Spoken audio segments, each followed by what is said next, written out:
to Dogsplaining, where we break down what your dog's really trying to tell you. I'm Dana, a canine coach and holistic wellness specialist focused on nutrition, energy work, and essential oils.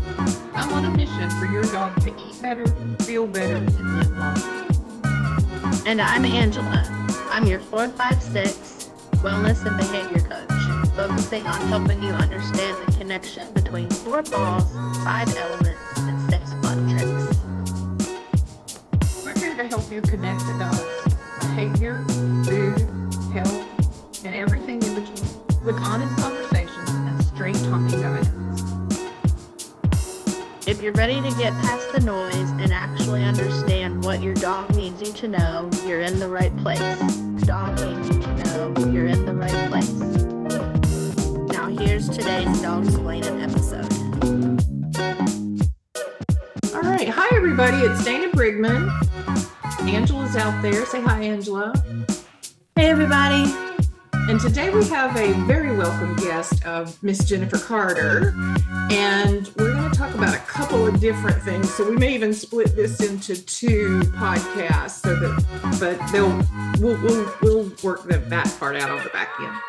But I want Jennifer to talk to us about her book that she created, The Unplanned Obstacle, which is about natural ways she healed her dog Loose when she tore her CCL, right? Correct. And how other people can do the same. I did it with Poppy, maybe in a little bit different way, around about the same time you were working with Loose. And then I want you to teach me all your ways about traveling in an RV with Loose and all the things that come with that. So I'll have a few questions as we go. So please introduce yourself. Sure. Let's take it from there. Hello, everyone. My name is Jennifer Carter, and I am out of Virginia, Central Virginia area. So I really appreciate being asked to be on the podcast. I'm excited about it.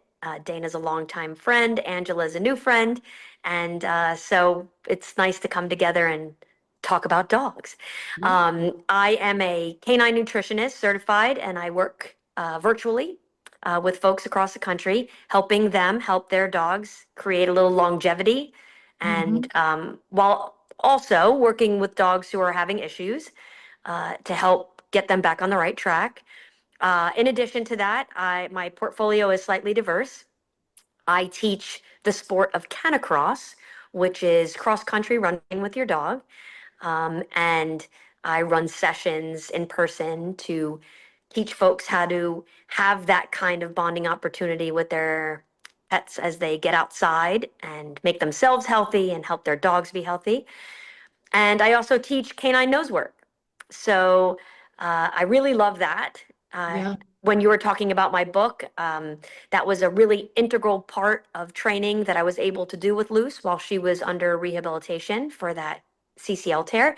So I genuinely found a lot of love in being able to continue to give dogs a job, no matter how old they are or their physical situation or their age, whatever that may be, whatever limitation is there, but they can still use their nose to function, and that's really amazing. So I have a little portfolio where I work with healthy dogs, I work with sick dogs, I work with rehabilitating dogs, and I work with sporting dogs, which is kind of fun. Love that. So let's start with the book and the healing process of that. And I do bring in the scent work because I think people need things when their dog's on these crate rest periods or downtime of recovery. We got to keep that brain engaged and sharp and all of those things. So what happened to Luce and what sent you down this path? Yeah, so, there's no trial that is too big, right? So I guess my journey started when, Luce and we have been competing across the country in obstacle course races. These are canine and human at the same time. And she's been running canicross for years and years, 8 years. She's 10 now. And knock on wood, we never hurt ourselves, me or her, and we've had a full career. Unfortunately, she was in my front yard, and we have a couple of acres and a fence line that goes along the street. And all of a sudden, she was running down the fence line and she came up lame in the front yard. And as a pet parent, I don't care how much experience you have or you don't have, but you know how you get that internal feeling like, oh, this is going to be expensive. I can feel that. Yeah. Yeah. this I'm looking at this and gosh, what are the chances that she, broke a nail? What are those chances? So I ran down the stairs and I saw that she came up lame. It was the right rear leg. I didn't know for sure that it was the right rear leg at the time. All I saw was that she wasn't putting any weight on it. So I ran down there right away, first to stop her from trying to put weight on it and for me to sort of get a first aid grasp on what was going on. And I immediately started to palpate the leg, to see if she had a reaction. Do we have a broken bone? Do we have a strain? Do we have a sprain? What do we have? Do we have a broken or bleeding nail or a cut paw pad or, what was it? And she didn't seem to have too much of a reaction in the sense of pain points to turn around and spin around on me or to act a certain way aggressively. But she still wouldn't put weight on it. So I scooped her up and I carried her upstairs and I did some first aid right away. Didn't know what happened. Didn't know. I did know this. We have to get ice on it. We have to support the body in some way, pain oriented, because if it's not here now, it's coming, right? Right. And then I called my vet. Notice I didn't put in there that I Googled it, right? Or got on a Facebook page. Okay, You so didn't go on Facebook and say, is just this a note emergency? to folks, like when you're having an emergency with your pet, the first thing you do is not put it on a Facebook page and ask for consensus. You call your vet.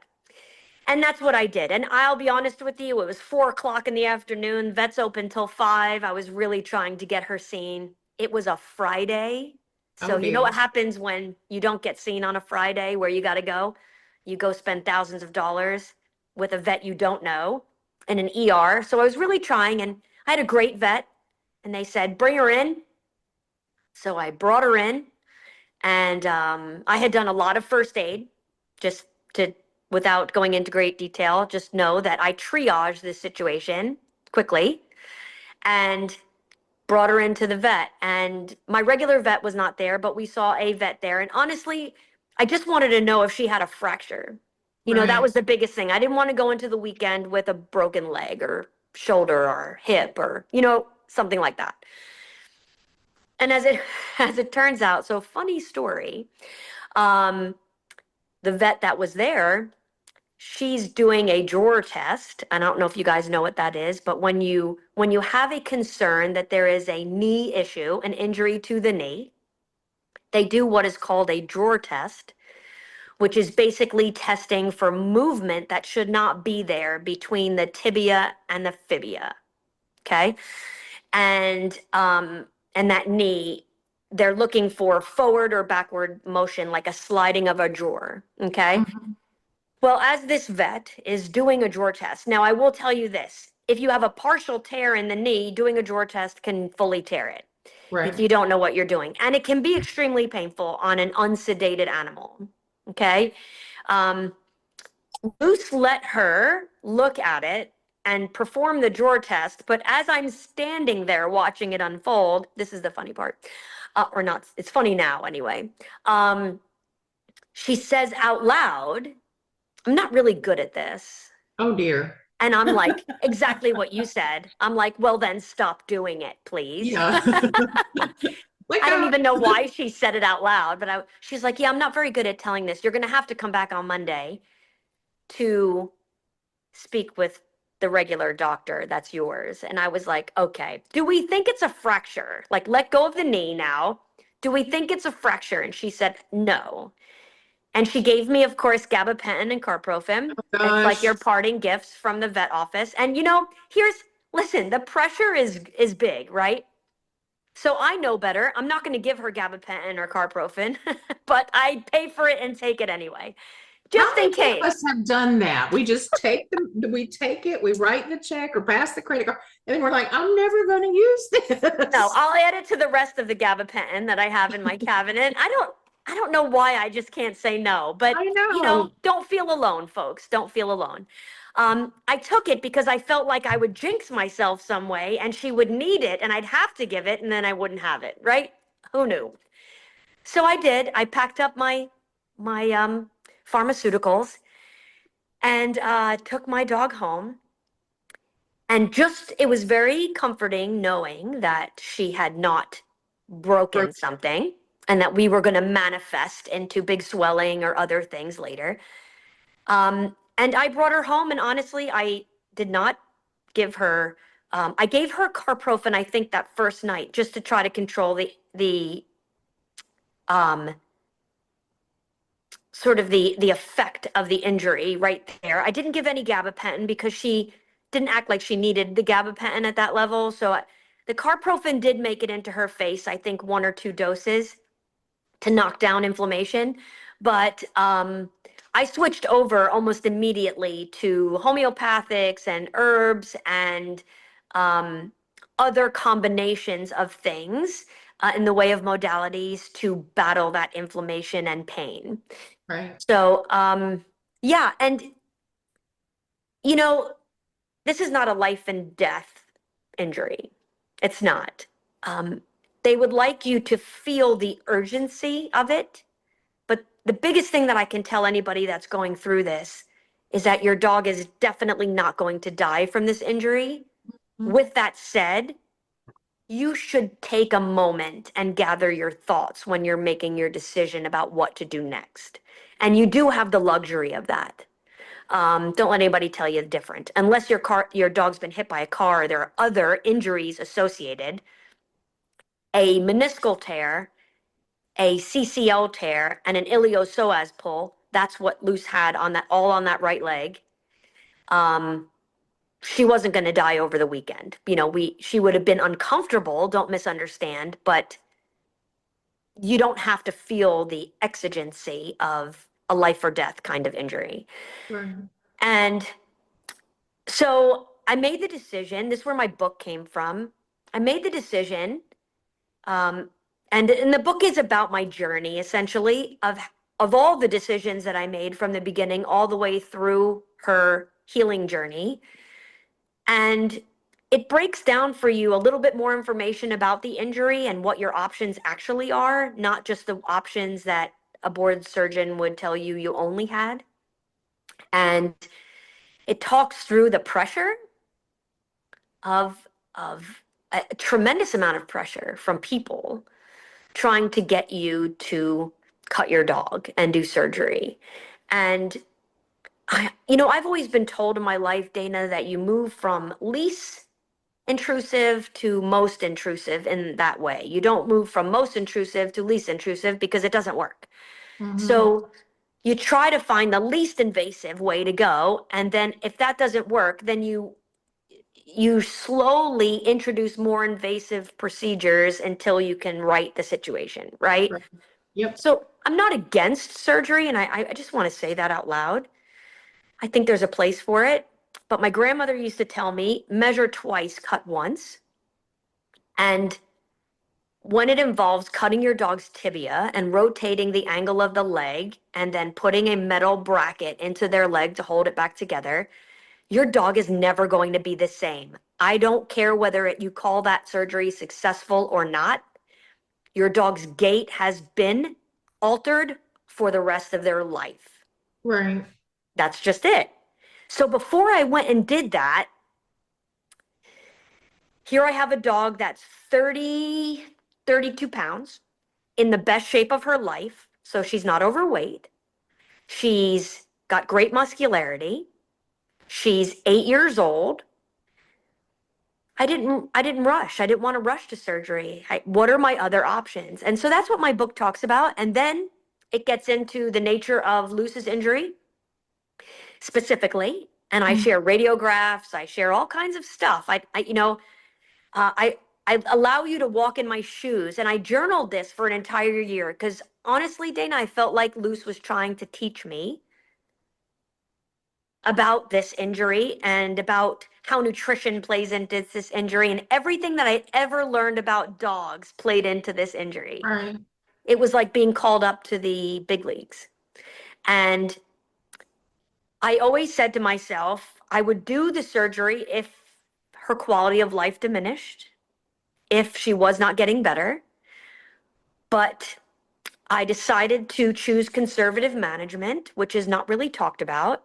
And I decided to write the book to help other people understand their choices entirely Right. and to have something in the way of a resource to go to for ideas if they decided to try it, conservative management.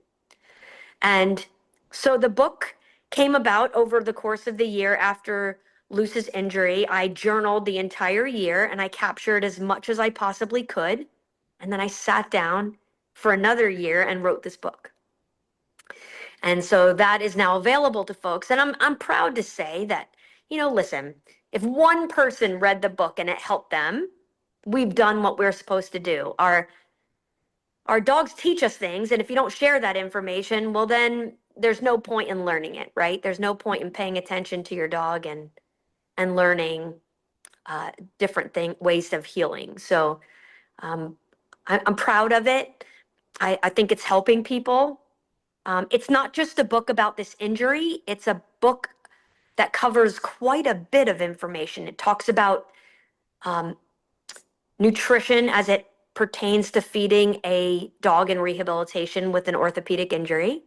And can I just maybe lead into some questions as you're going through? Absolutely, please. So the nutrition side, is that really just managing inflammation, or was there more to your strategy? Yeah, so there's a couple of things. Inflammation is the number one thing. So here's what I'm going to tell you, folks. They give you carprofen to manage inflammation when your dog is injured.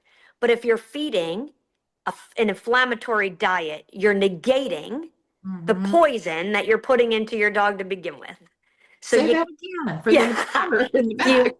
You can't out pharmaceutical a body that is being pummeled with inflammatory food. You can't. You might as well save your money, is what I'm saying. The side effects from carprofen in the long term actually keep your dog from healing. So here's the thought process, right? You want to be able to manage inflammation and ultimately pain. If you manage inflammation, you can control pain, because inflammation is the ticket to the pain. Okay? It's the fuel. Yeah. Exactly right. It's taking a garbage can fire and turning it into a dumpster fire. How do you keep it from being a dumpster fire, right? Mm-hmm. The other part of nutrition that plays in here is that your dog is no longer able to do cardiovascular exercise in the way that they did before. So even a dog like mine that was in good shape will start to gain weight. Well, you don't want that weight because it's counterproductive for the other joints, the healthy joints in the body that you're also protecting while trying to heal this joint, right? You don't want your dog to turn into a coffee table, so you can't feed them the same way you fed them before. And you have to really watch your carbohydrates, because carbohydrates are broken down into sugar. Sugar feeds inflammation, and there comes the cycle. So if you're feeding your dog a 60% carbohydrate diet and you're trying to keep inflammation low on an orthopedic injury, you're not going to win. Period. I don't even know how to say that delicately. You have to, even if you only feed differently while you're healing your dog and go back to whatever you want to go back to, there has to be a change in what you do while you're trying to heal this injury. So I talk about choosing a diet that has somewhere between 3 and 5% carbohydrates. And what do those carbohydrates look like? I'm going to tell you there are 0 starches. 0. You can use plant matter, fruit fiber in place of starches, but you need to understand which vegetables, and you need to understand what kinds of fruits you're feeding. And I talk about feeding really smart. Every single ingredient that I'm choosing has some positive influence on healing. That's what you want. Work Smart, not hard, right? And so the other part of the carbohydrate conversation is we all know this as people. You're going to sit down to 16 red velvet cupcakes, you're going to start to gain weight. I mean, this is just your body doesn't know what to do with that sugar, so it stores it. Starches get stored, grains get stored, especially if that dog is not mobile the way that it used to be. Right. So, you know, you just got to work smart. You got to watch the caloric intake. You know, you can't feed your dog that's been running like mine 15 miles a week at the same level as you are for a dog that's walking now to go to the bathroom in the yard a couple times a day. Right. You know, you have to be very cognizant of caloric intake. So, in a nutshell, the nutrition piece is battling inflammation. You want to feed things that help keep that down. You want to watch weight. And the third thing that I would just mention is those ingredients that you want that are in there, they're purposeful in the way of moving along your healing journey and are not just taking up space for no reason, right? So did you take into account, and I know the answer, but Pretend you don't. talk about certain foods in Chinese medicine, they have an affinity to the ligaments or the joints or the muscle or Correct. those are part of the feeding process. Absolutely. So you have to know, you know, you start with the base diet, right? Because you can't out supplement a diet that's not good. And what you don't want to have is a crappy base diet and then try to fix that with a bunch of supplements. So if somebody were to ask me what would be the priority, I would say less supplement expenditure and pick a good base diet that really works. That if I had to put my money there, I would put my money there, instead of trying to fix a crappy diet. But yeah, for an example, I chose to feed elk at one point because elk is super high in creatine. Creatine is a muscle builder. I was trying to avoid atrophy in her muscles as we were less active, right?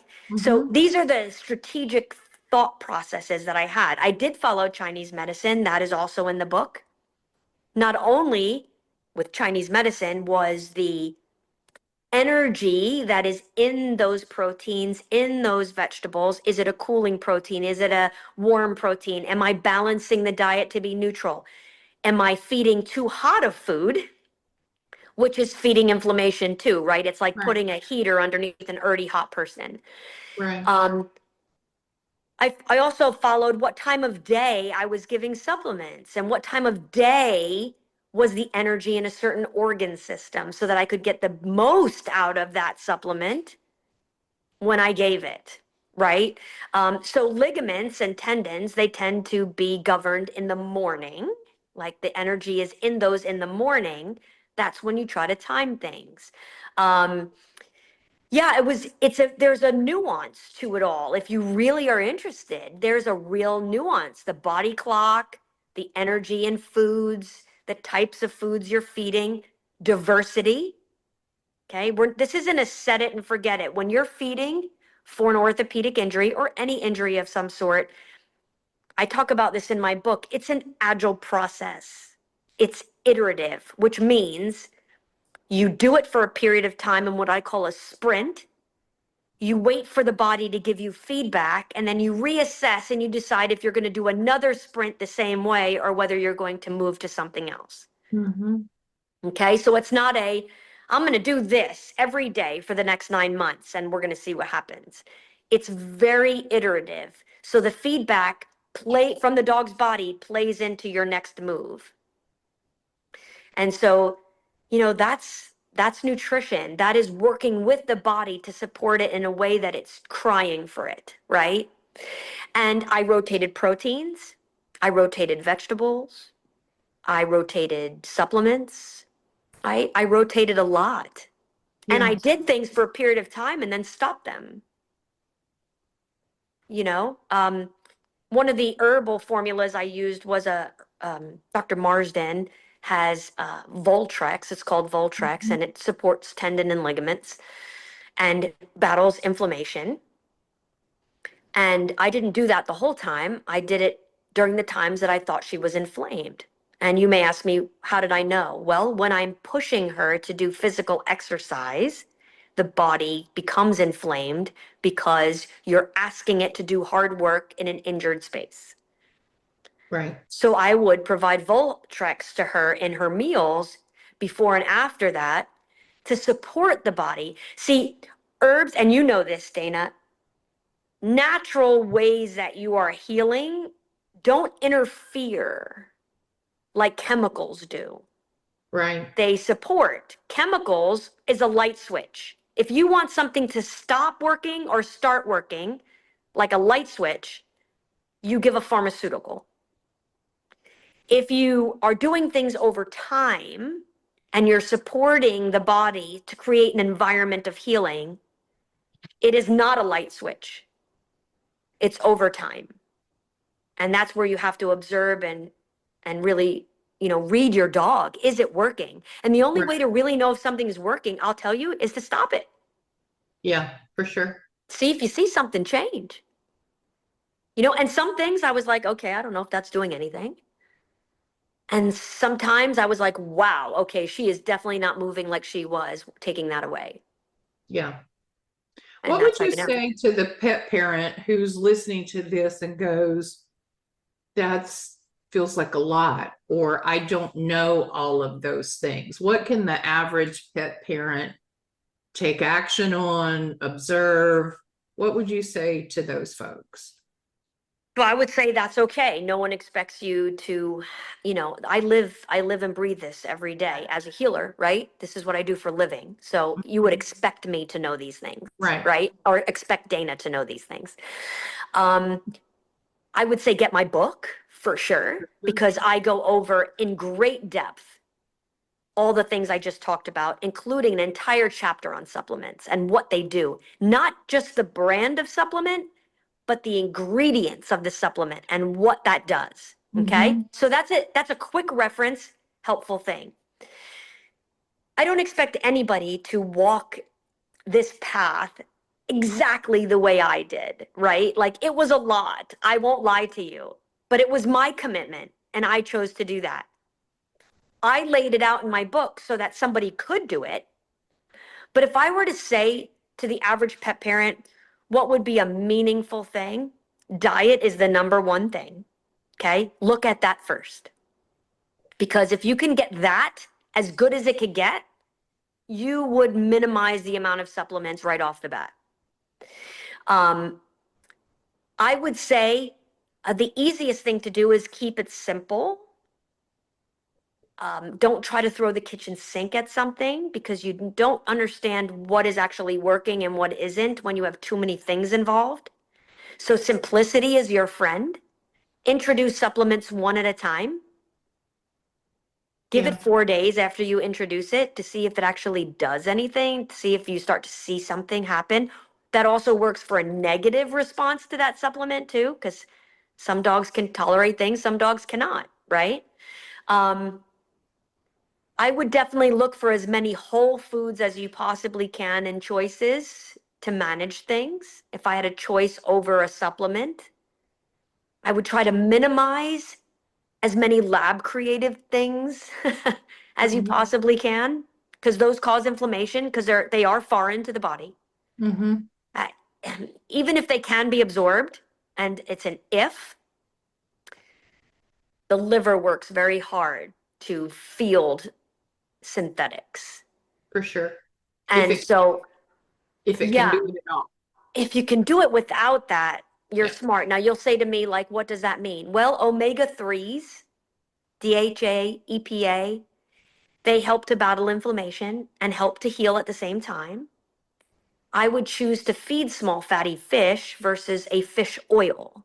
That's my example of that. I would go to the store and get little can of tin sardines in water with no salt added, and I would feed those sardines over getting some kind of miscellaneous fish oil that you don't even know what the fish are in them, and using that instead.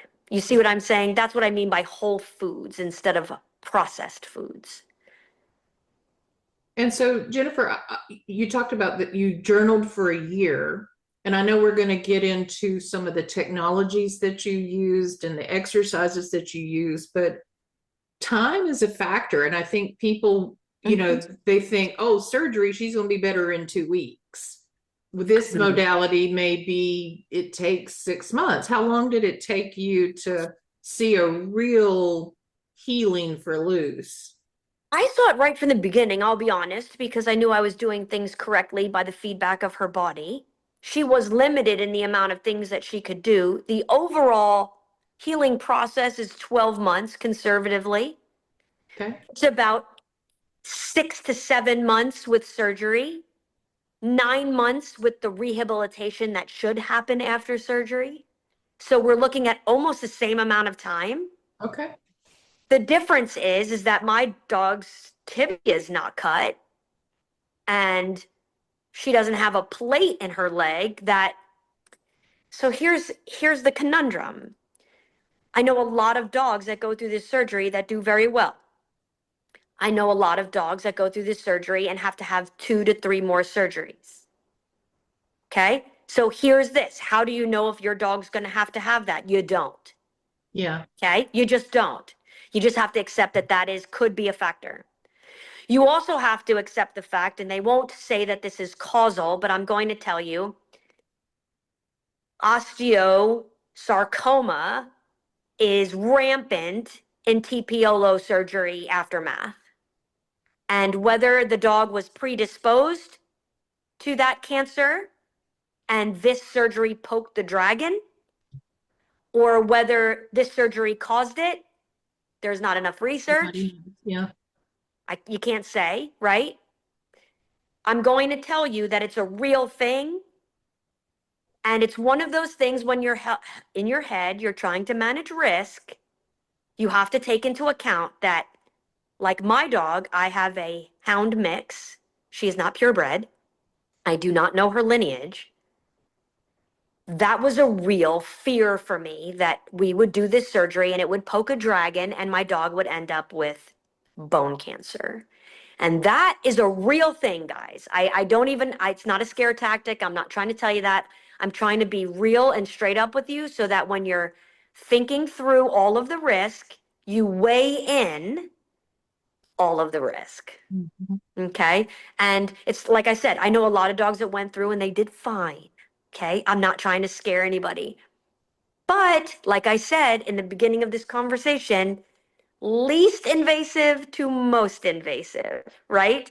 I could have at any time stopped conservative management and had surgery on my dog without an issue. Now, I would just say this. Be ready to be almost bullied. Okay. Sure. And I will, For sure. and I say this with love in my heart because this is why the book was written, because I work with vets all the time, day in and day out. And even as a professional in my own space and knowing how to talk to vets, I felt horrible in this decision process, trying to do the right thing by my dog. Okay. Mm-hmm. And this is the wrestling between emotions and the scientific mind. So I have a scientific mind, right? But it's my dog. Right. Right? Okay, so now this is not, is it enough decision? am I doing the right thing? Am I really hurting my dog? Right. So this is what I was told by the board surgeon. I've never used a board surgeon before, thank goodness, right? For my dog. I get on the phone and I said to them, I would like to make an appointment to bring my dog in to be evaluated. This is what happened, blah, blah, blah. I have radiographs from my regular vet. I can send them to you and then notes. And they said to me, we have an opening on Tuesday. Now, the injury was on Friday. Tuesday, they have an opening. I said, great. When I bring her in, should I bring the radiographs? Should I ask for the notes from my vet? They said, oh no, this is for surgery. Oh God. And I said, but you haven't even laid eyes on my dog yet. And they said, well, we'll see her when she comes in for surgery. And I said, what? And they said, yeah, if you don't do the surgery in a week, your dog will be riddled, I quote, riddled with arthritis and ineligible for surgery anymore. That was exactly said to me by 2 board surgeons. Wow. And I said, riddled? I said, you do understand how arthritis works, right? It is a disease that happens over time. It's not like I wake up on Monday and I'm riddled with arthritis. Unless you take the Librela shot, and then you might be riddled with Right. it. I Oh, said, no. that's just not how it works. But okay, let me calm myself down. Okay, I said, let me understand this. You do not want to do an examination of my dog to see if it was a wrong diagnosis. You just want to cut my dog, surgerize my dog, and then send her home Tuesday. And they said, oh, Yeah. yes, it'll be fine. How do you want to pay for that? This was a huge red flag for me because I'm going to tell you, Dana, if this was my knee and my doctor said, we're going to do surgery on you, but I don't even want to see your radiographs, we're just going to open you up, I would be like, hell to the no, kid. Why would I do that with my dog? Right. Why would I let them put her on a table and exploratory surgery her? It's ridiculous. And then I said, well, what about the other choices of surgery? And they said to me, we do TPLO here. If you don't want to do TPLO, you need to go somewhere else. That was my answer. They didn't want to talk about conservative management. They didn't want to talk about rehab. They didn't want to talk about any of that. Yeah. There is a board surgeon in Richmond, Virginia. All he does is TPLO. There are many, but this particular one that I know, he made $4 million last year doing Wow. TPLO every day on everybody's dogs. Wow. And that's probably not his practice took home or take home. That's his take home. Yeah. Wow. So, does he care if you do rehab after? No. What does he care? You just be back with the other leg. It's not a problem. Does he care if you're eating correctly or feeding that dog correctly to help heal that surgery site? No, because you are one of 100,000 dogs he sees in that year. And if you don't like him, he doesn't care. He doesn't care because someone will come right in that door right behind you. Right. It doesn't matter, right? So that's why the book came around. I mean, honestly, that's why the book came around, because just because I chose not to do it doesn't mean that it's not a good choice for your dog. It doesn't mean that it's not going to be successful. I'm just saying the rehab is the same. In my book, I talk about modalities. I talk about, therapeutic modalities. I talk about nutrition. I talk about training for an injury. I talk about how to be a caregiver of your dog. Now, even if you have surgery, you're still going to be a caregiver for your dog for the next 9 months, guys. That means having to put your dog's butt in a sling, carry them downstairs, move your sleeping arrangements, not letting your dogs play. I don't care whether you have surgery or not. All those things apply, Yeah. you know? And I think that's a really important piece of the puzzle. And you've said it a couple times, but it strikes me, and I want people to walk away with this, is that even if you start conservative, Mm-hmm. right, you can always go to the surgery later. Correct. Go to the surgery first. There is no undoing that, but you still have the same rehab. You should anyway. To work on the nutrition and the exercise, Correct. and the PEMF and the swimming, Yep. or whatever rehab Yep. activities are part of that equation. Correct. Correct.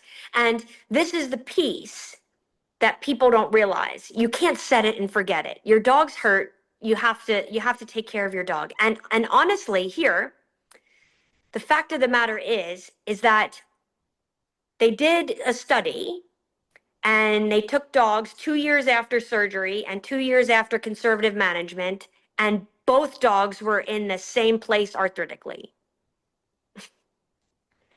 So you're not gaining a benefit in the way of arthritis by doing surgery, period.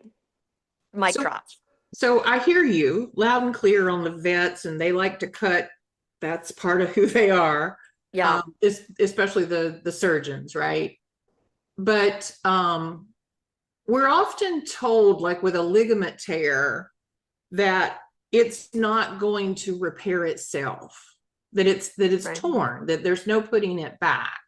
Right. And so I hope you'll explain a little bit about that. When Poppy blew her right leg, her knee, she had blown the left as a puppy, but they're like, what we're really trying to do is rebuild the muscle and the cartilage and the things that are going to support and keep that knee in position, not necessarily stitching back naturally the tendons. Right. So that's correct. It is correct. Sorry, I'm going to get a charger for my phone because it's dying a slow death. Okay. That is correct in what you're saying. You can never get back the tendon or ligament that was originally there. It's broken.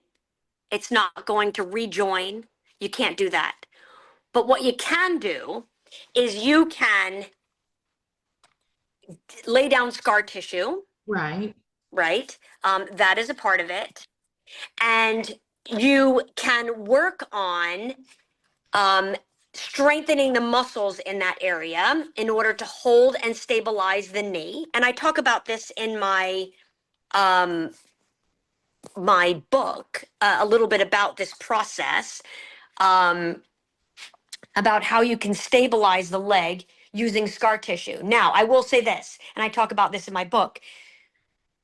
You have to take care not to continually rip that scar tissue as it's healing, because you get less of a percentage of greatness of healing every time the scar tissue has to start over again. Does that make sense? Yep. Okay, so, and I can't find a charger, so we're gonna walk over here. Yay, come with me, won't you? This is a roving podcast. So, like my vet told me very sternly, you need to take care that you do not overdo it too quickly as you're trying to heal the leg. It's what's called a medial buttress is formed. That's what it's called, is this little scar tissue that lays down in the knee. And that medial buttress is what's going to support the stability of the leg. Okay? Does that make sense? Oh. And so it was so funny. If you do rehab correctly, if you do it well, then that medial buttress is very, very small. Okay? It's not very big. And let's see if this works. Yes, charging. Yay. Here's Luce right now. There she goes. Okay. So the important thing is, like, when they felt Luce's medial buttress, it's like nothing, because all the fibers heal in the same direction. I talk about this in my book, versus a dog that doesn't go through rehab and the fibers all heal messed up. If you could think about, do you remember the game when we were growing up where pick up sticks? You I drop do. them? And it Okay. looked like this. Correct. So if you can put in your mind, you drop pickup sticks and they all fall and they're all interlocked and they're very chaotic. That is a dog's scar tissue without rehab. That creates a range of motion limitation. That creates problems in the knee for mobility. But if you do rehab, then all those fibers are in a vertical or horizontal in the same direction. And that same direction allows for the knee to have mobility and strength.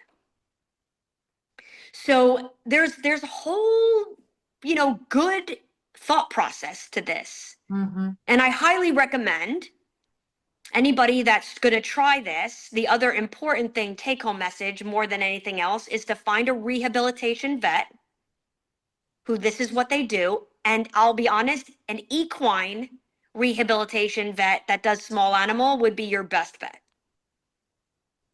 because these kinds of injuries happen in horses all the time, and they're very well versed about the mobility and the healing of them, and it'll be a real asset. Awesome.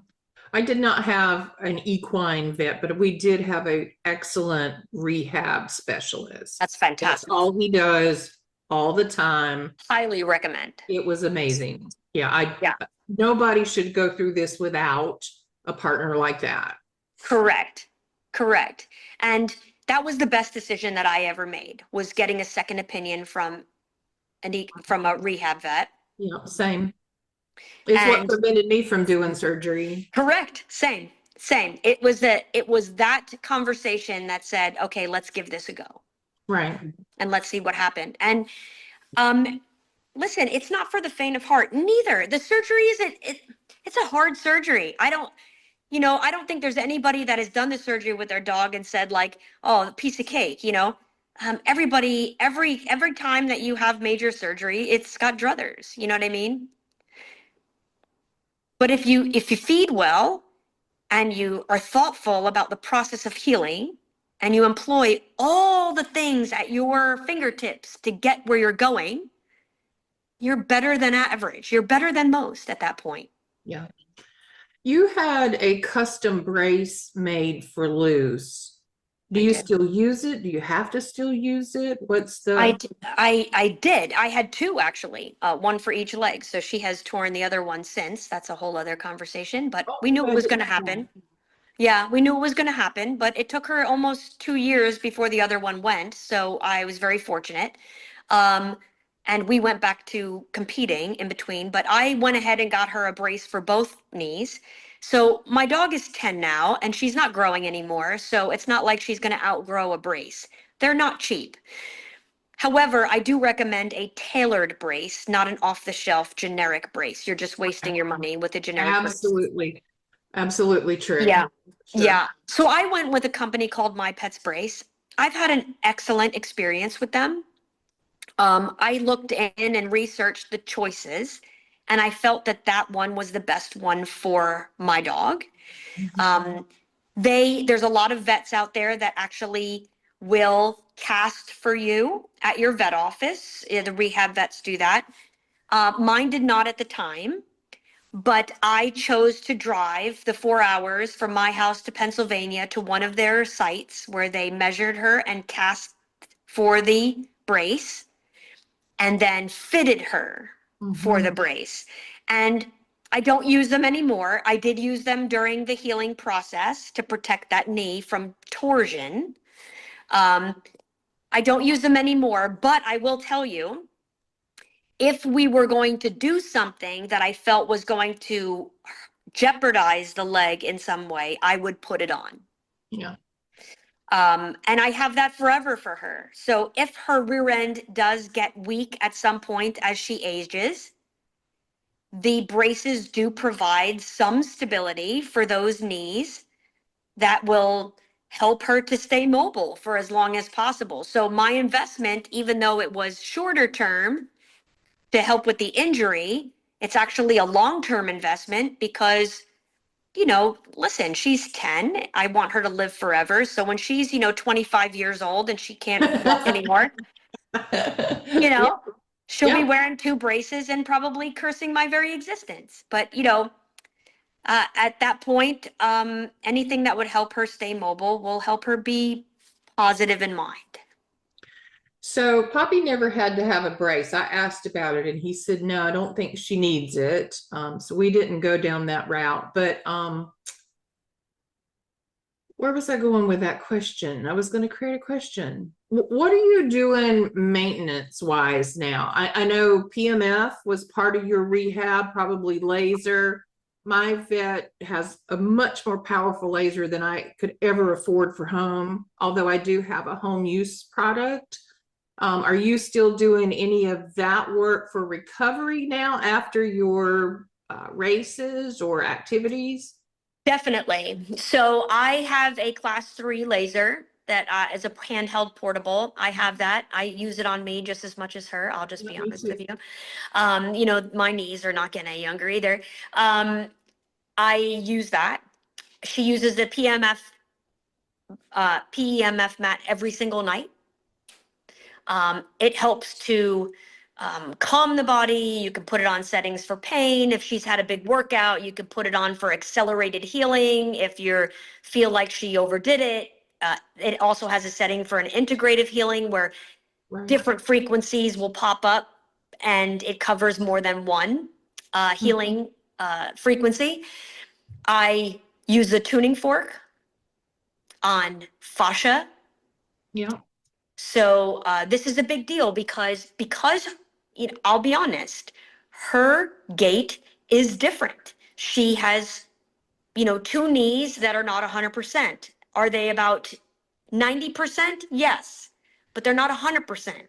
So Right. her gait is different, which means compensatory muscle strain is a thing. So, you know, dogs In put, the shoulder area correct, start to shrink. correct. Yeah. So dogs pull from their front, right? That's a natural thing.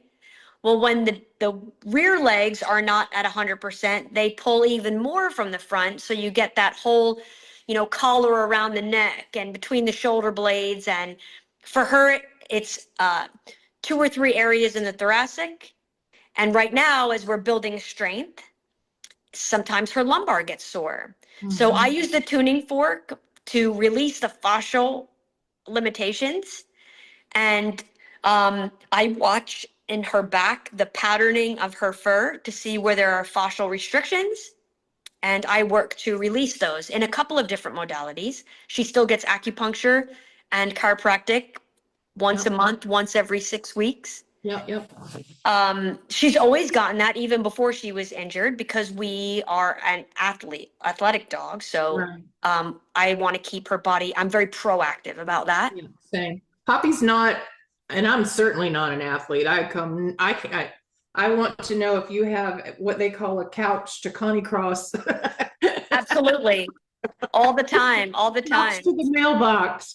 But no, Poppy's this, I mean, she's not an athlete like that, certainly like you and Luce, but even not what she used to be when I was doing training every day. Right. But goes and gets the chiro regularly. It's very helpful. It's easier to prevent something from happening than it is to try to fix it once it's already happened. Yeah. So you have to remember that this tendon and ligament injury in the CCL is a degenerative. She didn't have trauma.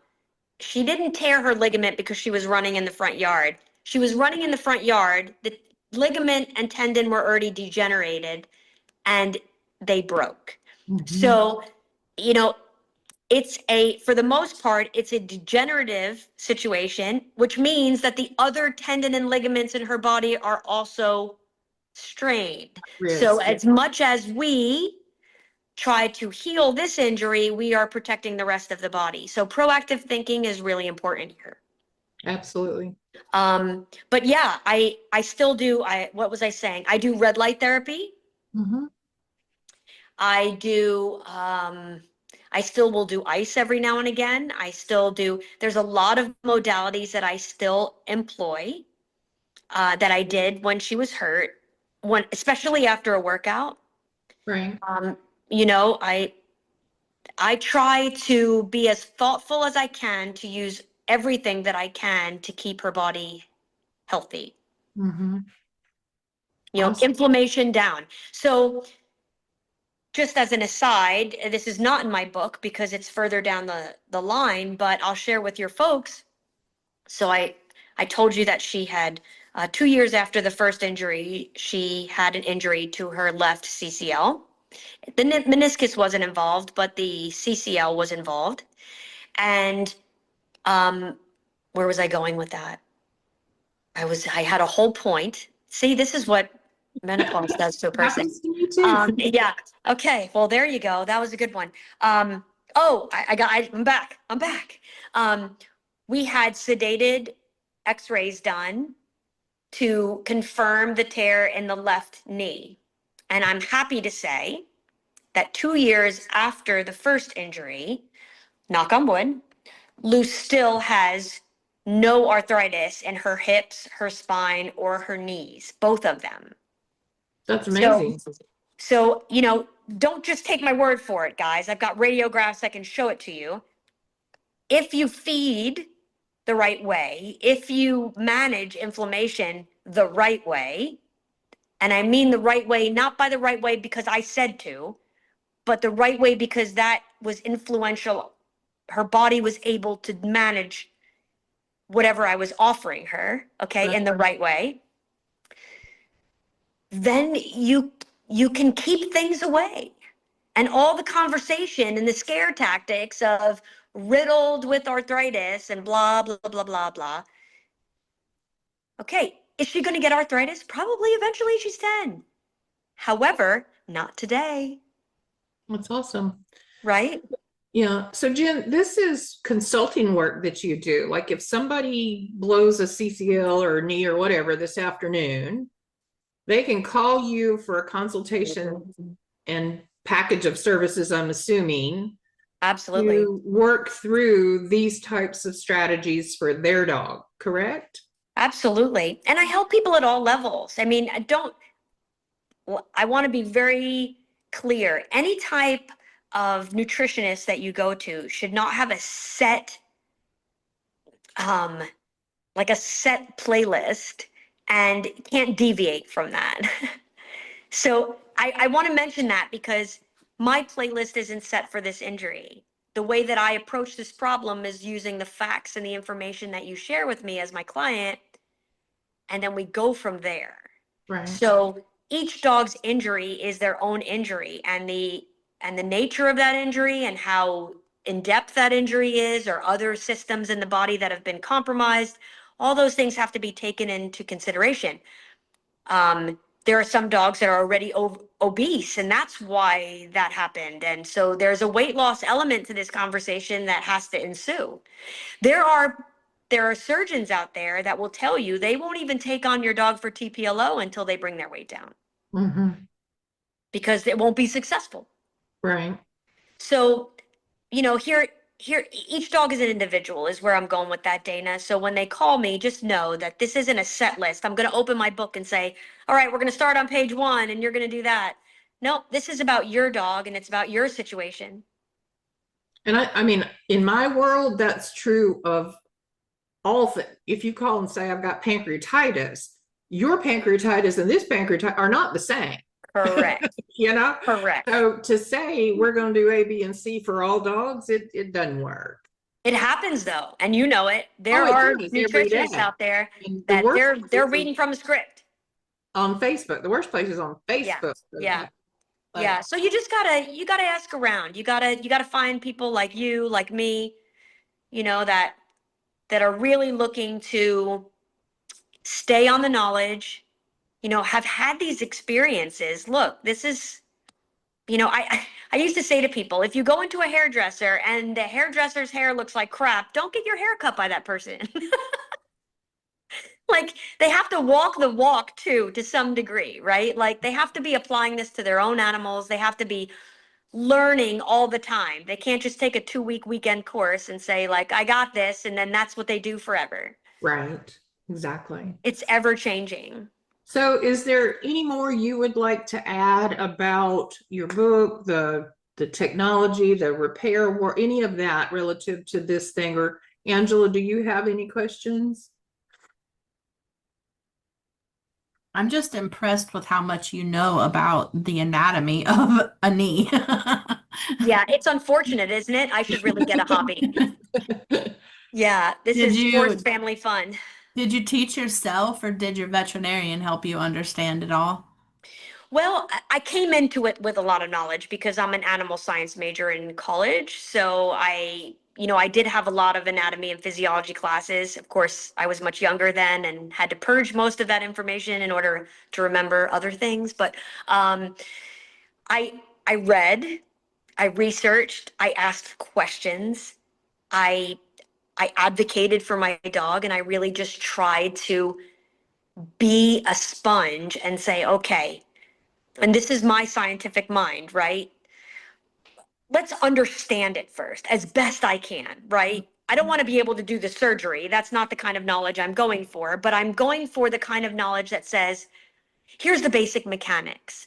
Okay, so if I'm trying to fix this or I'm trying not to hurt it more, then I have to understand the basic mechanics to some degree, right?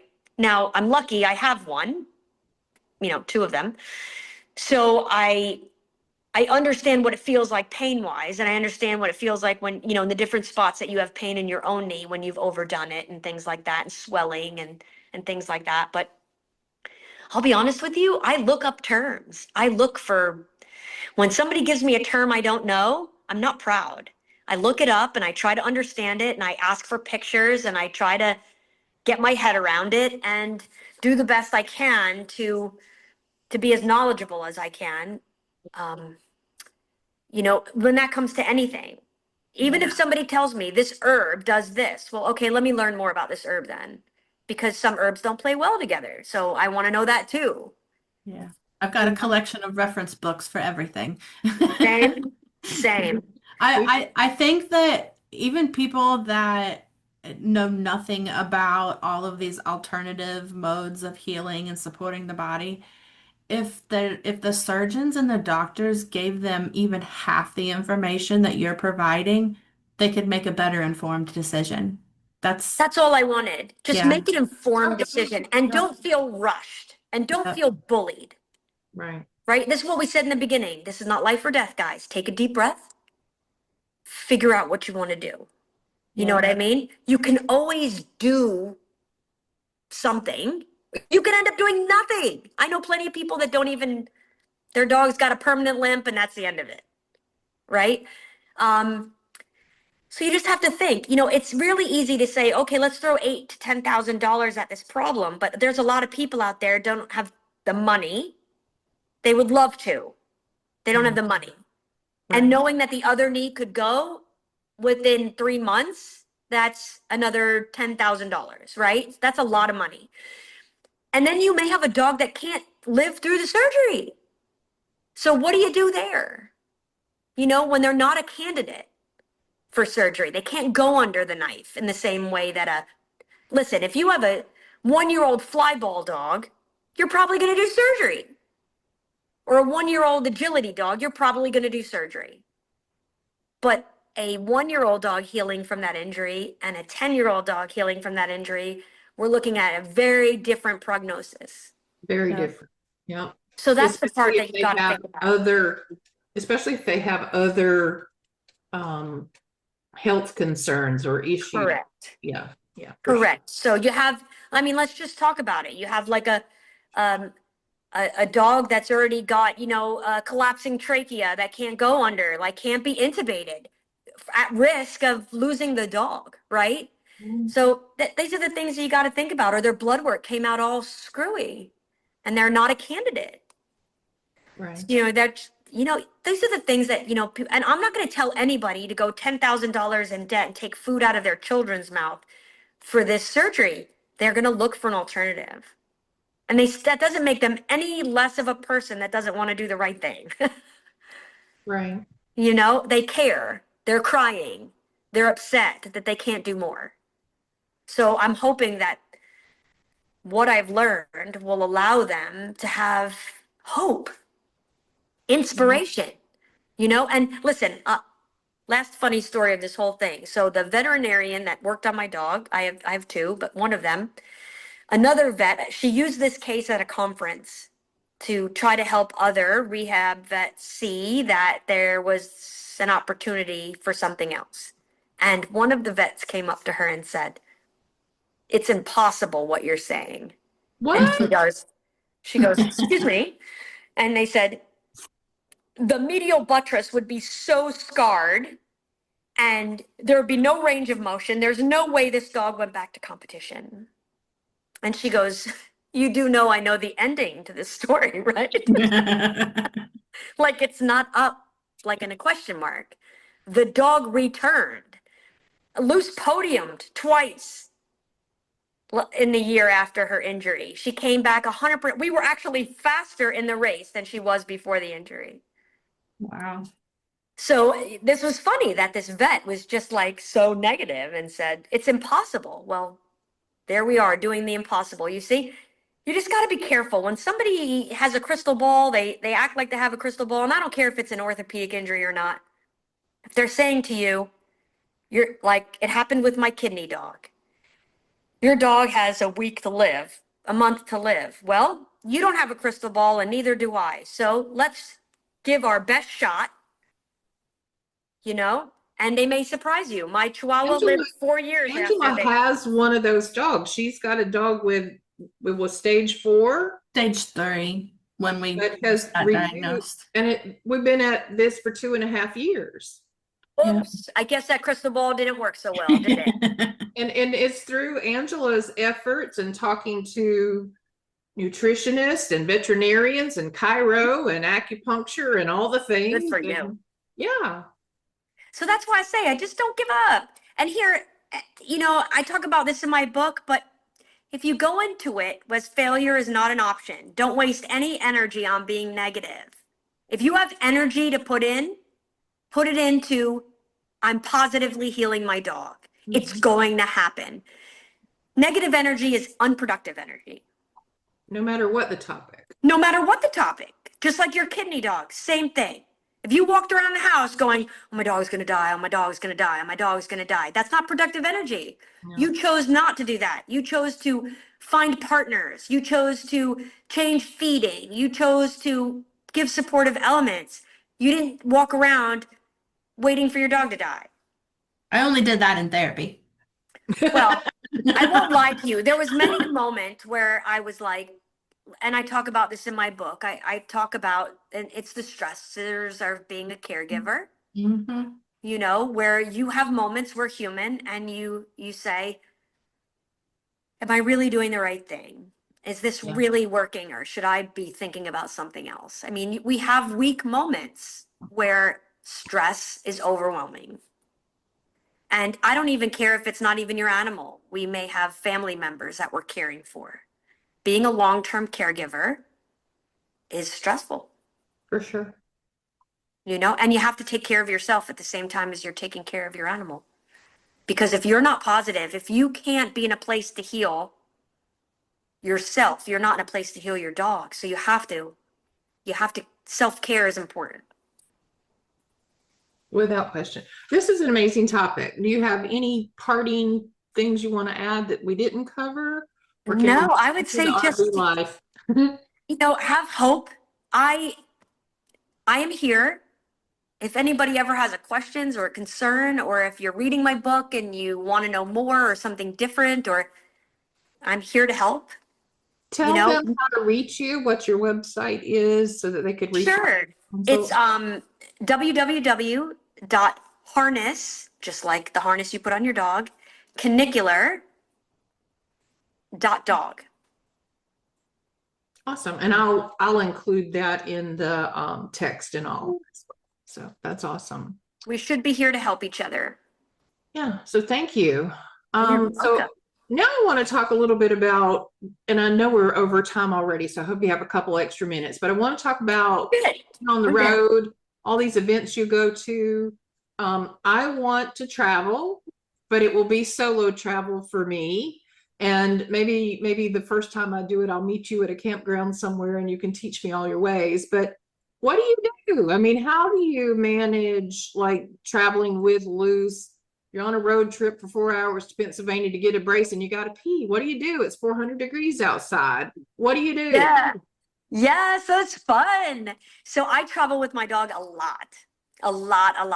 And last year we went across country in the camper, and it was a travel trailer that I pulled behind my truck. And we went all the way out to Utah and New Mexico and Montana, and we went everywhere. And I was literally a month on the road like a homeless person. I love that because I pay for 2 houses and I'm living in a camper like a homeless person. Questioning, personal choices. I highly recommend it. That would be the first thing that I say to you, Dana, or anyone else that's listening to this. Raise a dog that you can travel with, get them used to it. Work as a team. It's very rewarding. It's very bonding, and if you're a single person, it's a great companionship. You're not traveling by yourself. You get to go with your best friend in the whole world and you experience these things together. It's a wonderful opportunity. Is there a nuance? Oh, heck yeah. because now you have this little creature that, you just can't leave everywhere with anyone. You know what I mean? Like you have to take great care. And they have a bladder that's smaller than yours usually. So you have to make some stops, but there's a lot to consider in the way of just preparation. So, where you would only think about bringing food for yourself or snacks or being able to stop somewhere, now you have to bring food for your dog and you have to bring snacks and water and ways to give those things, right? You have to think about the environment that they're traveling in, right? So I have traveled with my dog because I do a lot of trials. I do a lot of traveling. We do this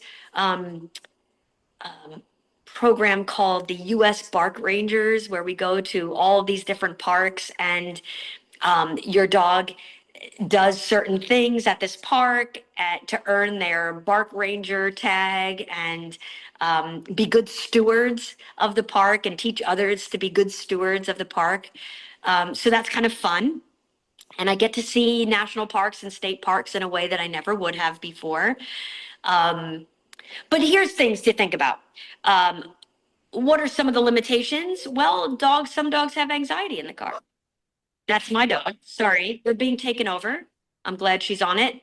And the mailman must be here. Some dogs have motion sickness.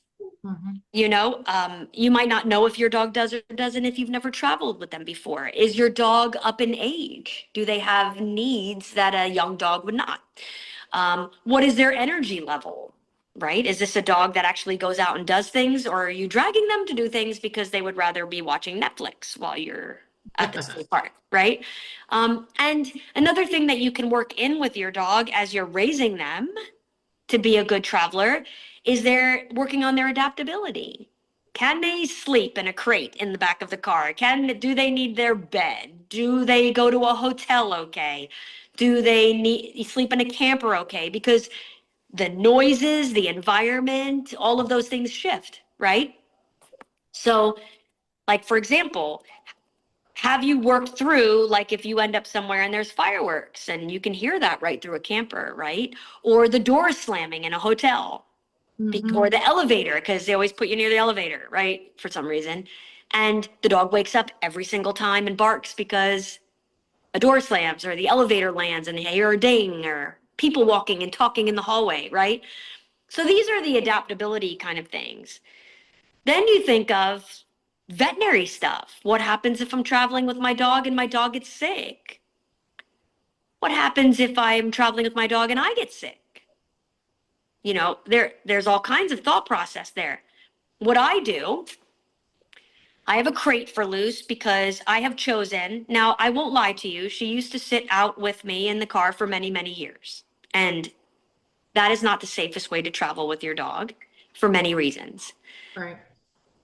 I have since bought her a crate that goes in the back that is crash tested. And that's important because there are a lot of crates that are just crates. And if you're rear-ended, the doors are going to come off and their dog is no longer in a crate. They're not protected. Mine is a Vario cage. It's crash tested. There is documentation that it's crash tested. It has crumple zones, just like a car would, that absorb the impact should I be hit from behind, and don't crunch the dog. Does that make sense? Yep. Having the crate in the back helps out tremendously because if you're in an accident and you're incapacitated, your dog is contained. They can take the crate out of the car without ever touching your dog. Okay? And they can keep your dog safe. If you're in an accident where your windows are broken, a dog can leave the car and end up in a highway or lost. Right. Okay? So these are things to think about, right? Is it not as fun to have your dog up front with you? Sure, it's not. But they are safe, and that's important. I can also provide water for her in that crate. It has a lot of airflow, and it's her safe place. So think about that in the travel. And also, she always has a place because I pack everything around her, and the crate keeps her space the same size every time. Otherwise, she would be sitting in a 3x3 space and very unhappy about that. Right. think about vaccinations, think about flea tick prevention, how you're going to do that when you travel to different areas, right? These are things, campgrounds, things like that. You don't know. You don't have ticks in your yard, but the campground could have ticks, right? Like, so you have to be careful. You want to think about heartworm. You just do. If you're not on medication, you might be more aggressive with your testing when you're traveling, right? Nowadays, I will just say, think about health certificate from your vet when you're traveling interstate. Right now, the state of Washington is not letting dogs in without a health certificate because of the New World screwworm thing. Right. Okay, so now we're in a different space. So when I traveled to go out of the country into Canada to compete with Loose, I got an international health certificate to go into Canada, but I also got an interstate certificate because we were traveling all over the country and I didn't want to run into trouble.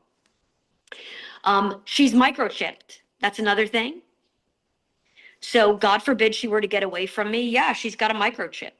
It's a little bit of insurance, right? And then, make sure your ID tags are updated and stuff like that when you're traveling. I also got a GPS tracker for her. Mm-hmm. And she wears that when we're not at home. And she wears that when I'm not with her. So I know if she's moving somewhere else that has been moved in some way. Right. So this could happen in a hotel room where a cleaner could come into the Open the hotel and door. you haven't crated your dog and they let your dog out, Yeah, for sure. right? Can I go back to the vaccine topic for a second? Yeah, sure. Everybody's favorite. I know, it's so controversial. Campgrounds and parks require proof of that? The only time that I've run into it is if you're somewhere and you're thinking that you would want to leave your dog in for Rover, for somebody else to come get your dog and walk them, or to leave them in a daycare circumstance. That's not your regular daycare, that may have different constraints. So you have to kind of look into those things. I don't do that personally. My dog is always with me. I don't give them up to someone else. But I say that because some people do. They'll travel for work, and while they're doing a presentation or going to a class, they'll register their dog in a daycare for that day, and they will require something. I've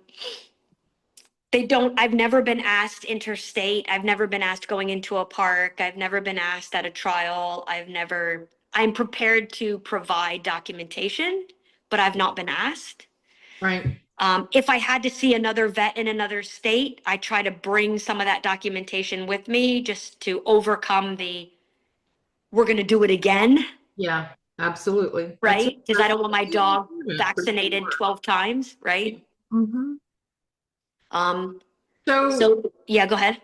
No, finish that topic because I was going to change gears. No, so I was just saying, whether you believe in vaccinations or not, no judgment passed one way or the other. Just make sure that you have what you need and you understand the limitations that might be presented should you or shouldn't you have certain vaccinations, right? That's agreed. So my big question is, and it happened last weekend, just driving to Angela's house. It's an hour and a half. Right. I don't want to get out of the car, leave Harvey and Poppy in the car for 4 minutes to go get a bathroom break. I don't want to do it. So, I mean, an hour and a half, I didn't have to, but if you're traveling for 4 hours, 6 hours, 10 hours a day, at some point you got to pee. You might need to run into a Dollar General for a few supplies or first aid or something. So what do you do if you're traveling with her in your truck? Not necessarily because she's not being in the teardrop behind you when you're no, she's going to be in my truck. Yeah. Do you trust things like the Waggle, or I can't remember the name of the new product, but those temperature monitors? Yeah, so I do use a Waggle.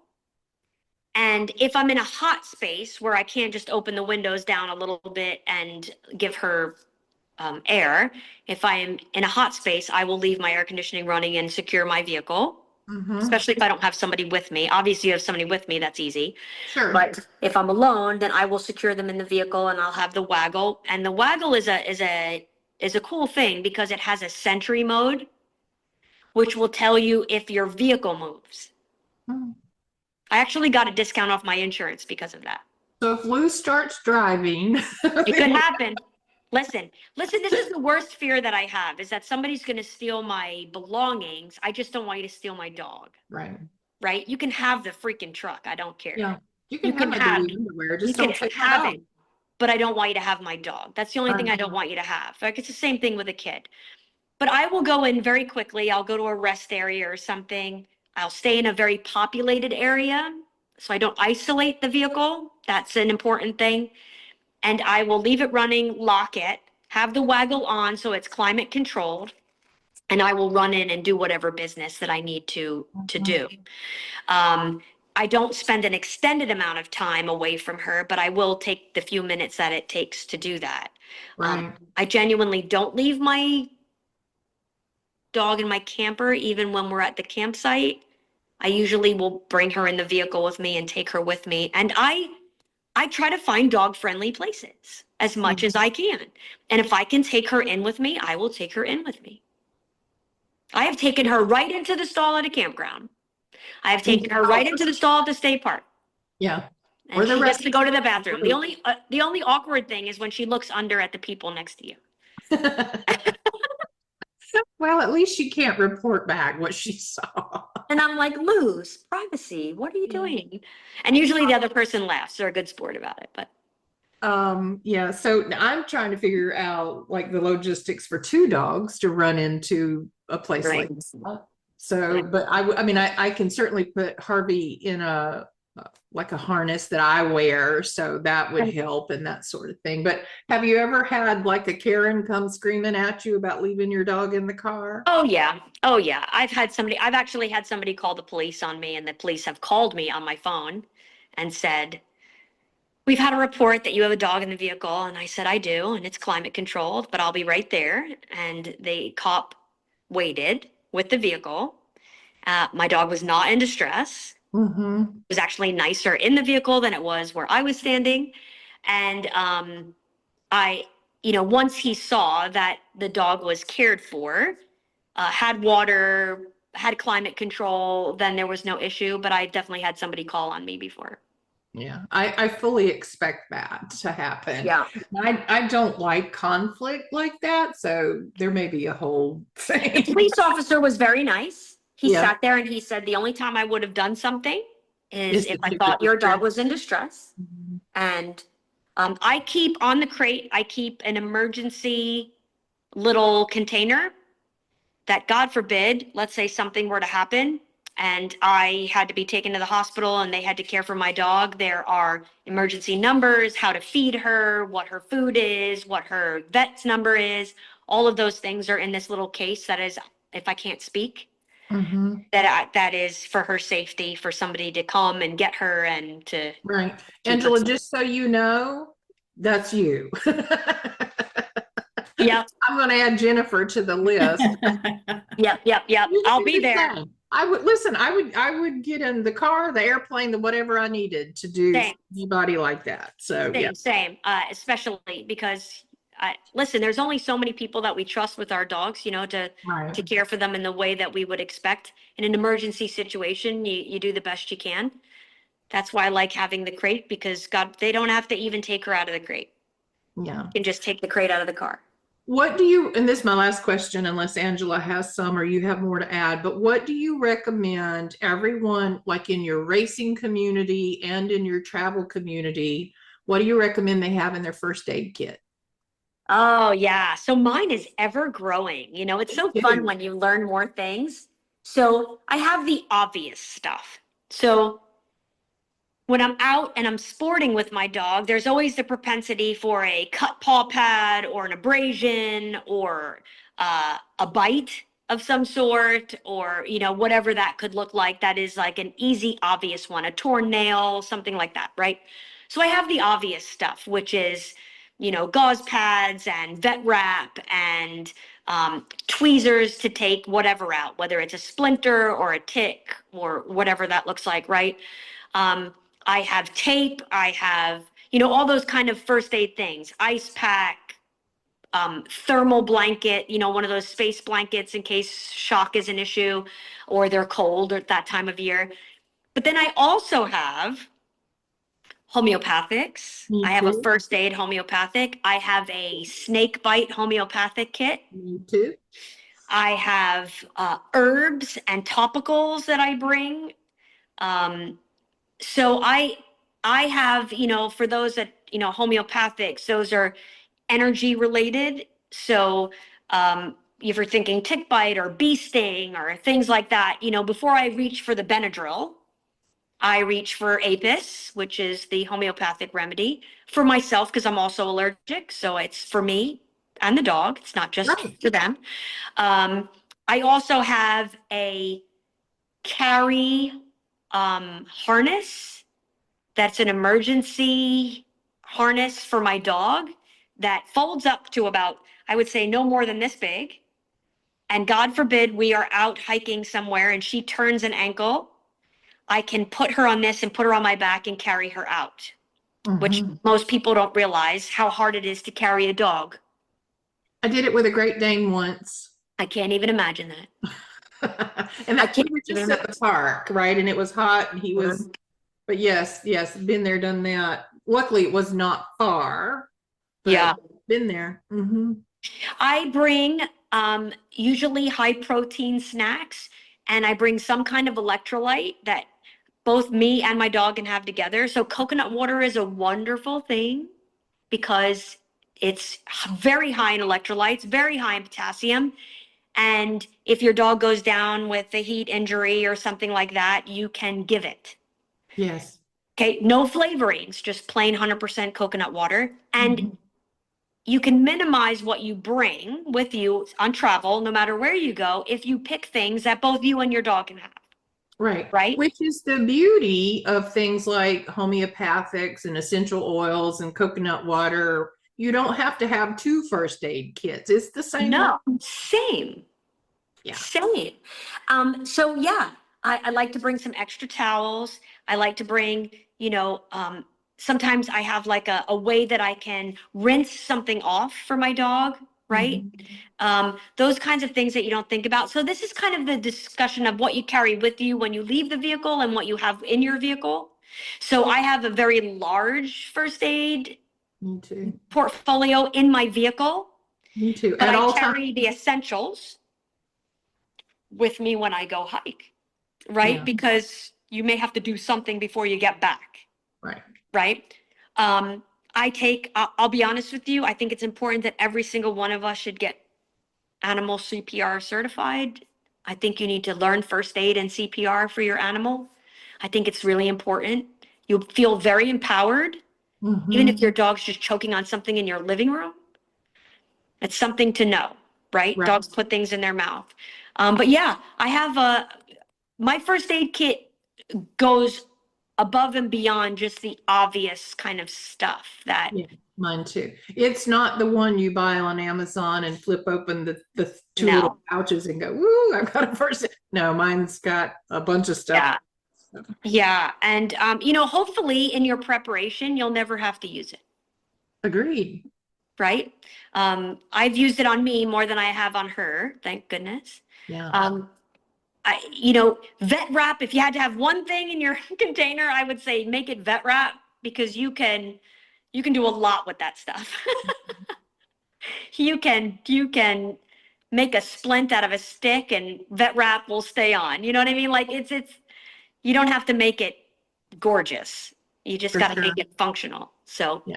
vet wrap. And a lot of times, even in what I write on my blog, I've been trying to, and it's probably more than most would even think is reasonable, but I've been trying to write blog posts that are like educational. Here's what you need to know. But a lot of times what I say is this doesn't replace your vet. It's to buy you some time.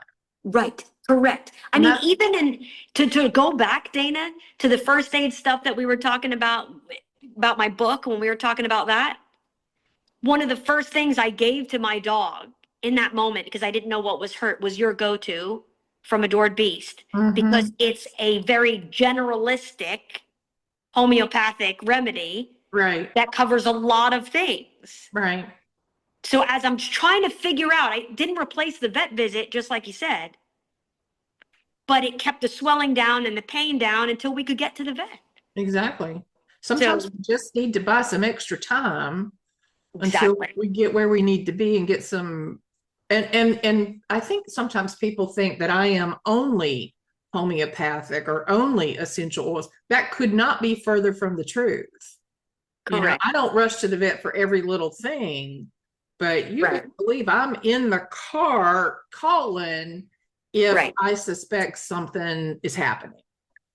Yeah, and they can really work to your advantage. I mean, there are just some homeopathic remedies like CarboVeg, for example, that if your dog's in distress and it is life or death, it cannot hurt to give your dog CarboVeg on your way to just try to manage things a little extra Yeah. until you get there, you I agree. know? And all I would say is if you do have to give pharmaceuticals to your vet, just write them down, like to your dog on the way to the vet. Write them down, the milligrams, the time you gave it, so that you can present that to your vet because they're about to go work on your dog. Mhm. And that's the kind of information they would want to know, especially if it's pharmaceutical oriented. Right. Or even Benadryl. Right. Correct. Even if I mean, they have Benadryl, you need to tell them what you've put in that dog's body. if for you've sure. started the process, then you need to report out, just like they do in the movies, you know, like this is what's happening. This is, you know, and the greatest gift that you could give yourself is knowing what your dog's normal things are. Normal Mhm. heart rate, normal breathing rate, normal pulse rate. Practice knowing those things before you go do something. And then when you go and you think your dog's in distress, then when you go to take those things, you will know this is not normal, Right. right? But you don't know if your dog's heart rate is normal unless you've taken a normal heart rate, Mhm. right? So baselines are super important, you guys. I can't stress that enough, especially if you're going to Completely, go do something very physical. completely agree. Yeah. Right. This was fantastic. Angela, our podcasts are getting way better when we have guests on. No, I'm kidding. They don't have to listen to just us go on a rant. That's right. That's right. You can bring others to it, to your rant fun. We're Well, working I've on it. enjoyed this tremendously. I can't tell you enough. These are things that I love talking about, you Exactly. know, and things I actively do for myself regularly. So you guys can get me to talk forever about it. Awesome. Well, I will let you know when it's ready so that you can share it. We'll also put Great. your links in there. Maybe it'll help with a little bit of SEO work and that sort of stuff. But it was wonderful to have you here and share your expertise. I agree. Same. And I feel very honored to have been asked. All right. Thank you. Listening to Dogsplainin, we know you've got a lot of choices when it comes to dog advice. We appreciate you trusting us to keep it honest and helpful. If today's episode helped you understand your dog's needs more clearly, share it with someone who may also need to hear it. And don't forget to follow or subscribe wherever you get your podcasts. For more resources, visit us online or join the conversation in our community. We'll be back soon with more insight into your dog's behavior, health, and wellness. Questions welcome, and we love guests. Until then, keep listening to Dogsplainin.